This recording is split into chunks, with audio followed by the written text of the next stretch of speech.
Nakakaramdam ka ba ng mabilis na pagkapagod? Madalas bang sumasakit ang ulo mo o parang hindi na kasing talas ang isip mo tulad dati? Napapansin mo bang parang mas madalas kang magkasakit o mas matagal gumaling kaysa dati? Marami sa atin na nag-iisip na bahagi na lang ito ng pagtanda, na normal lang na humina ang ating katawan at isipan habang nadaragdagan ang ating mga taon. Nakakalungkot isipin na marami tayong pagkakataon na pwedeng pahabain at pagandahin ang ating buhay, na maaaring mas maging masigla at makabuluhan pa ang ating mga ginintuang taon, pero hindi natin alam o napapansin ang mga simpleng solusyon. Nakakapanlumo kung minsan ang pakiramdam na parang unti-unting nanghihina ang ating katawan at isip, lalo na kung naalala pa natin ang sigla noong tayo ay mas bata pa. Pero paano kung sabihin kong may simpleng paraan na nasa ating paligid lang para labanan ang mga ito? Hindi mo kailangan ng mamahaling gamot o komplikadong operasyon. Minsan ang sagot ay nasa mga bagay na madalas natin nakikita pero hindi natin pinapansin. Mga likas na yaman na sadyang inilaan para sa ating kalusugan. Sa video na ito, tatalakayin natin ang 5 himalang prutas. Malilit na prutas na kayang gawing malakas ang puso mo, patalasin ang iyong isip at palakasin ang iyong panlaban sa sakit araw-araw. Mga prutas na kapag isinama mo sa iyong pang-araw-araw na dieta ay parang nagbibigay ka ng isang superpower sa iyong katawan. Kaya manatili hanggang dulo dahil maibubunyag akong sorpresa na tiyak na magpapabago ng pananaw mo sa pagtanda at kalusugan. Simulan natin ang ating paglalakbay sa mga himalang ito na maaaring nasa bakuran mo lang o sa kanto ng palengke. Ang una sa listahan natin ay ang prutas na madalas nating kinagigiliwan lalo na tuwing tag-init, ang duhat. Sino ba naman ang hindi nakaraas ng mga pay ng duhat sa puno nung bata pa tayo o bumili ng isang balot sa daan na may kasamang asin? Ang duhat o mas kilala sa agham bilang Syzygium cumini o Java plum ay hindi lang basta masarap na pampawi ng uhaw, kundi isang tunay na powerhouse ng nutrisyon, lalo na para sa ating mga nakatatanda. Ang kulay lila niyang balat at mapula-pulang laman ay hindi lang pangakit sa mata, kundi udyat din ng napakayamang taglay nitong antioxidants, partikular ang anthocyanins. Ang mga anthocyanins na ito ang siyang nagbibigay sa duhat ng kanyang kakaibang kulay at higit sa lahat, ang siyang nagsisilbing panangga sa ating mga selula mula sa pinsala ng mga tinatawag nating free radicals. Isipin mo, ang bawat subo ng duhat ay parang naglalagay ka ng proteksyon sa bawat sulok ng iyong katawan, pinipigilan ang pagkasira na siyang nagiging sanhi ng iba't ibang sakit, kabilang na ang pagtanda ng ating mga organo. Para sa puso, ang duhat ay parang isang matalik na kaibigan.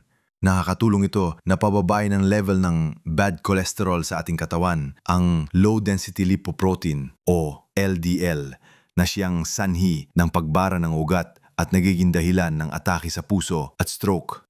Bukod pa rito, nakakatulong din ito sa pagkontrol ng blood pressure na isa sa mga pangunahing problema sa puso ng maraming Pilipino. Kaya kung mataas ang iyong presyon o may history ng sakit sa puso sa inyong pamilya, ang duhat ay isang simpleng hakbang na maaari magbigay ng malaking tulong. Para naman sa utak, hindi rin pahuhuli ang duhat dahil sa mataas nitong antas ng antioxidants. Nakakatulong ito na protektahan ang mga brain cells mula sa oxidative stress na siyang nagiging dahilan ng paghina ng memorya at cognitive functions habang tumatanda. Para bang nagbibigay ka ng pampatalas sa iyong isip sa bawat pagkain mo ng duhat. At siyempre, sa usapin ng immune system, ang duhat ay mayaman din sa vitamin C na mahalaga sa pagpapalakas ng ating panlaban sa mga sakit at impeksyon. Isama mo ito sa iyong dieta at parang naglagay ka ng karagdagang baluarte laban sa mga virus at bakterya na nasa paligid natin. Ang pagkonsumo ng duhat ay napakadali. Maaari mo itong kainin ng sariwa o kaya naman ay gawing juice. Kung season ng duhat, subukan mong isama ito sa iyong pang-araw-araw na snack. Hindi lang masarap, kundi napakalaking benepisyo pa para sa iyong kalusugan. Tandaan, ang simpleng pagpipitas ng duhat ay hindi lang alaala ng pagkabata, kundi isang pamumuhunan sa mas mahaba at mas masiglang buhay. Ngayon, dumako naman tayo sa pangalawang himalang prutas, ang aratiles. Kilala rin sa pangalang Quercus fruit o Jamaican cherry, ang aratiles ay marahil isa sa mga prutas na madalas nating nakikita sa mga kalsada, sa mga bakanteng lote o sa ating mga bakuran. Ngunit madalas ay hindi natin pinapansin ang halaga nito sa kalusugan. Ang mga maliliit, bilog at pulang prutas na ito ay parang mga maliliit na ginto na nagtatago ng malalaking benepisyo. Para bang ang simpleng prutas na ito ay isang lihim na lunas na matagal nang nasa ating harapan. Naghihintay lang na tuklasin natin ang kapangyarihan nito. Isa sa pinakamahalagang katamihan ng aratiles ay ang taglay nitong anti-inflammatory properties. Marami sa ating mga nakatatanda ang dumaranas ng iba't ibang uri ng pananakit ng katawan mula sa rayuma, arthritis hanggang sa pananakit ng kasukasuan. Ang aratiles ay may mga compounds na nakakatulong sa pagbawas ng pamamaga sa katawan na siyang nagiging sanhi ng kirot at discomfort. Kaya kung nakakaranas ka ng ganitong mga pananakit, maaaring makatulong ang aratiles bilang natural na lunas o pananggan. Tulad ng duhat, ang aratiles ay mayaman din sa antioxidants. Ang mga antioxidants na ito ay mahalaga para sa proteksyon ng puso. Nakakatulong ito na mapanatili ang kalusugan ng ating mga ugat na mahalaga para sa maayos na pagdaloy ng dugo sa puso at sa buong katawan. Sa pagpapabuti ng sirkulasyon ng dugo, nakakatulong din ito na maiwasan ang mga kondisyon tulad ng alta presyon at iba pang sakit sa puso. Para sa utak, ang mga antioxidants sa aratiles ay nakakatulong din sa pagprotekta sa mga brain cells na maaaring makatulong na mapanatili ang talas ng isip at memorya.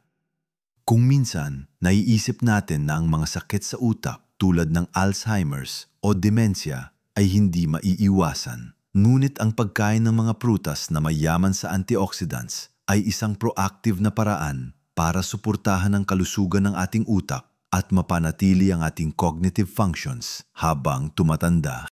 Sa usapin naman ng immune system, ang aratiles ay meron ding taglay na vitamin C at iba pang compounds na nakakatulong sa pagpapalakas ng ating panlaban sa sakit.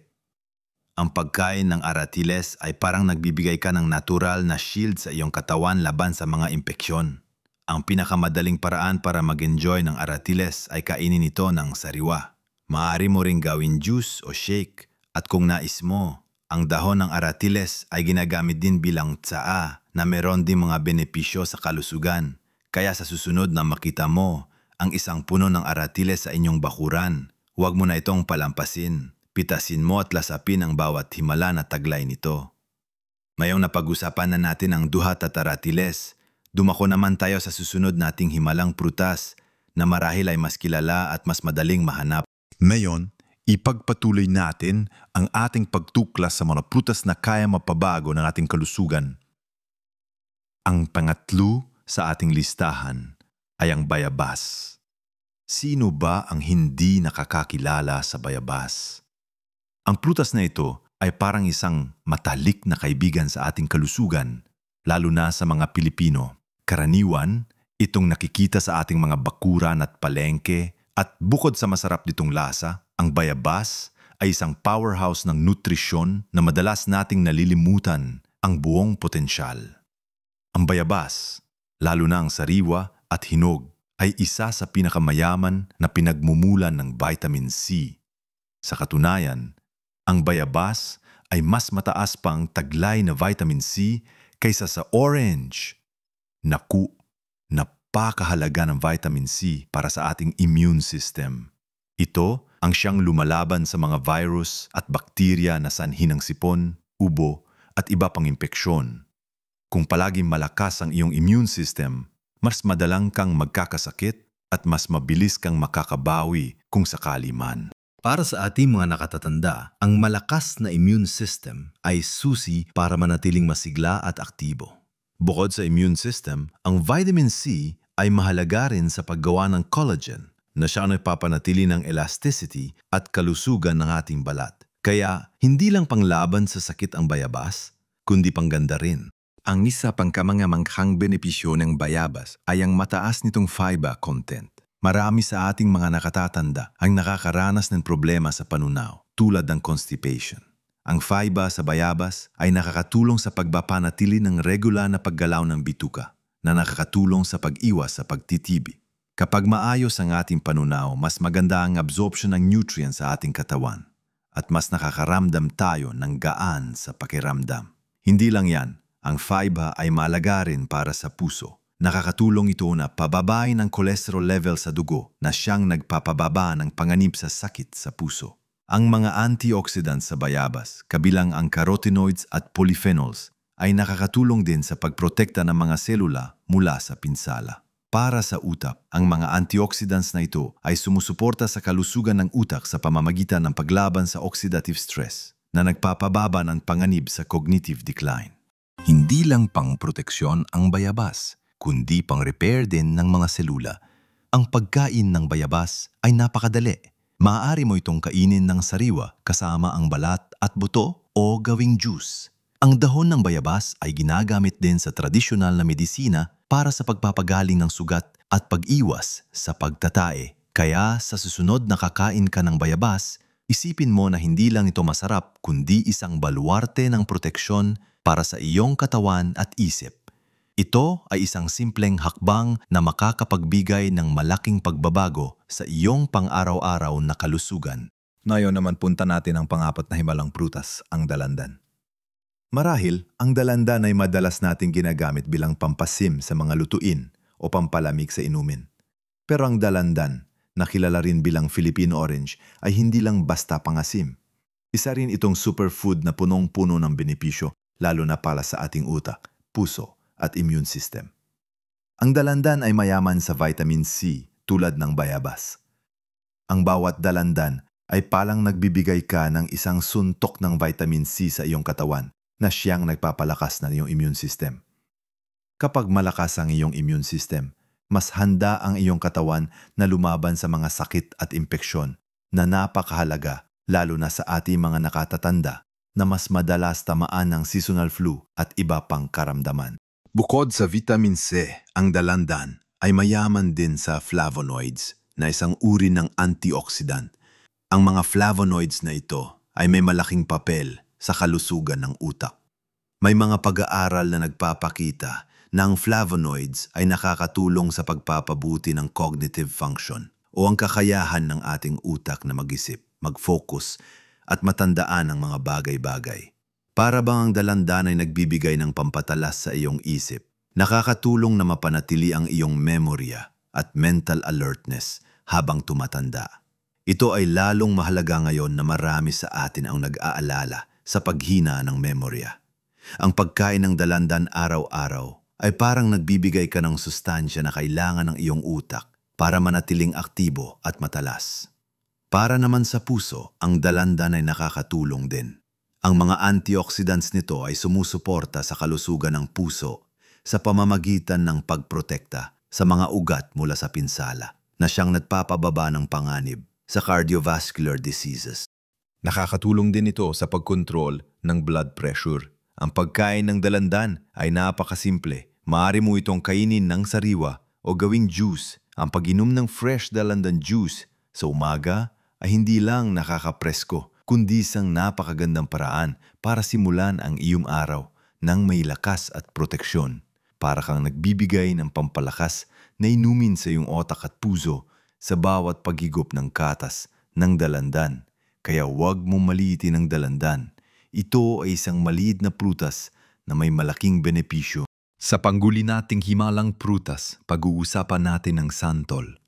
Ang santol na madalas nating iugnay sa tagaraw at paggawa ng candy o pinakbet ay mayaman din pala sa sustansya na napakahalaga para sa ating kalusugan. Bagamat medyo maasim ang ilang uri nito, ang santol ay isang prutas na dapat nating bigyan ng pansin para itong isang sikretong kayamanan na nasa ating bakuran lang, naghihintay na tuklasin natin ang buong benepisyo nito. Tulad ng bayabas at dalandan, ang santol ay mayaman din sa vitamin C na mahalaga para sa pagpapalakas ng ating immune system Kapag malakas ang iyong immune system, mas handa kang labanan ng mga impeksyon at sakit na maaring magpahina sa iyong katawan. Mahalaga ito para sa ating mga nakatatanda na mas madalas maging susceptible sa iba't ibang karamdaman. Ang santol ay mayaman din sa fiber. Tulad ng nabanggit natin sa bayabas, ang fiber ay napakahalaga para sa maayos na panunaw at tag-iwas sa constipation, na isang karaniwang problema sa ating mga nakatatanda. Ang sapat na fiber sa ating dieta ay nakakatulong din sa pagkontrol ng blood sugar levels, na mahalaga para sa mga may diabetes o para sa mga gustong maiwasan ang sakit na ito. Ang fiber din ay nakakatulong sa pagbaba ng kolesterol, kaya't mabuting kaibigan din ito ng ating puso. Bukod pa rito, ang santol ay may taglay na antioxidants, partikular na ang polyphenols. Ang mga antioxidants na ito ay nakakatulong sa paglaban sa oxidative stress sa ating katawan, na siyang nagiging sanhi ng pagkasira ng mga selula at pagtanda. Para sa utak, ang mga antioxidants na ito ay sumusuporta sa kalusugan ng brain cells, na nakakatulong sa pagpapanatili ng cognitive function at memorya. Ang pagkain ng santol ay nagbibigay din sa atin ng iba't ibang bitamina at mineral tulad ng B vitamins, calcium at phosphorus, na mahalaga sa pangkalahatang kalusugan ng ating buto at energy metabolism. Maari mo itong kainin ng sariwa, lalo na kung hinog at matamis na, o kaya ay gawing juice. Marami rin ang gumagawa ng santol candy o inihahalo ito sa mga lutuin tulad ng sinigang. Ang bawat subo ng santol ay hindi lang nagbibigay ng kakaibang lasa, kundi nagdadala rin ng maraming benepisyo sa kalusugan. Ito ay isang paalala na ang kalusugan ay maaaring nasa mga simpleng prutas lang na madalas nating nakikita sa ating kapaligiran. Ngayong natuklasan na natin ang 5 kamangamangang prutas na ito, ang duhat, aratiles, bayabas, dalandan at santol, na parang mga himala sa ating kalusugan. Oras na para pag-usapan ang kung paano natin ito isasama sa ating pang-araw-araw na buhay at ang sorpresa na hinihintay ninyo. Nakita natin na ang duhat ay powerhouse ng antioxidants at kaibigan ng puso at dugo. Ang aratiles ay isang anti-inflammatory at pangprotekta sa puso at utak. Ang bayabas ay vitamina C powerhouse at fiber hero para sa panunaw at immune system. Ang dalandan ay pampatalas ng isip at pampalakas ng panlaban sa sakit. At ang santol ay mayaman sa fiber at antioxidants para sa puso at panunaw. Lahat sila ay may kakaibang kapangyarihan na kayang suportahan ang ating utak, puso at immune system, na napakahalaga lalo na habang tayo ay nagkakaedad. Tandaan, hindi kailangan ng mahal at komplikadong paraan para mapanatili ang ating kalusugan. Minsan, ang solusyon ay nasa simpleng bagay lang, gaya ng mga prutas na ito na kayang magbigay ng malaking pagbabago. Ang bawat duhat, aratiles, bayabas, dalandan at santol na kakainin mo ay isang pamumuhunan sa iyong mas mahabang at mas masiglang buhay.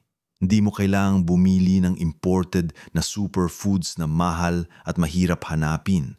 Ang mga himalang prutas na ito ay abot kaya, madaling mahanap at masarap pa. Ang mga prutas na ito ay bahagi na ng ating kultura, ng ating lupain at ng ating pamumuhay. Ang paggamit sa kanila ay hindi lang pagsuporta sa iyong kalusugan, kundi pagsuporta rin sa ating lokal na produkto. Kaya huwag tayong magpatalo sa pagtanda. Bagkus, yakapin natin ito ng may lakas, talas ng isip at buong sigla. Ang edad ay numero lang at ang mahalaga ay kung gaano tayo kasigla at kalusog sa bawat yugto ng ating buhay. Marahil ang sorpresa na binanggit ko sa simula ay hindi isang bagong imbensyon o isang milagrosong tableta na biglang magpapagaling sa lahat ng sakit. Ang tunay na sorpresa ay ang kapangyarihan na nasa ating mga kamay, ang kaalaman na kaya nating pahusain ang ating kalusugan sa pamamagitan ng simpleng pagkain ng mga lokal at abot-kayang prutas na ito. Ang tunay na himala ay ang pag-unawa ng sagot sa matagal at masiglang buhay ay hindi pala malayo, kundi nasa mga likas na yaman na ibinigay sa atin ng ating kalikasan. Ito ang pinakamalaking regalo na maaari nating ibigay sa ating sarili, ang kaalaman at ang pagiging proactive sa ating kalusugan. Hindi mo kailangan ng malaking pagbabago sa iyong pamumuhay. Ang simulan mo lang ay ang isama ang mga prutas na ito sa iyong pang-araw-araw na dieta. Isipin mo, ang bawat isang piraso ng prutas ay isang hakbang patungo sa isang mas malusog at mas masiglang ikaw. Ano sa tingin ninyo? Nagulat ba kayo sa mga natuklasan natin na yon tungkol sa duhat, aratiles, bayabas, dalandan at santol?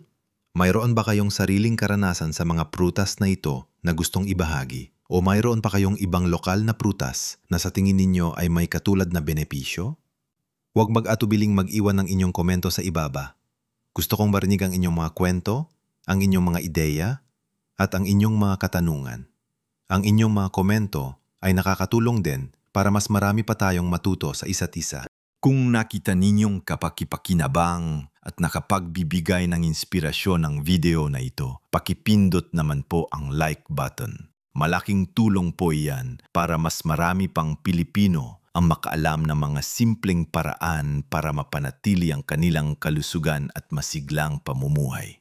At kung gusto ninyo pa ng mas maraming tips at impormasyon tungkol sa malusog na pamumuhay, lalo na para sa ating mga nakatatanda, huwag kalimutang mag-subscribe sa channel na ito at pindutin ang notification bell para updated kayo sa aming mga bagong video. Marami pa tayong mga sikreto ng kalusugan na ibabahagi.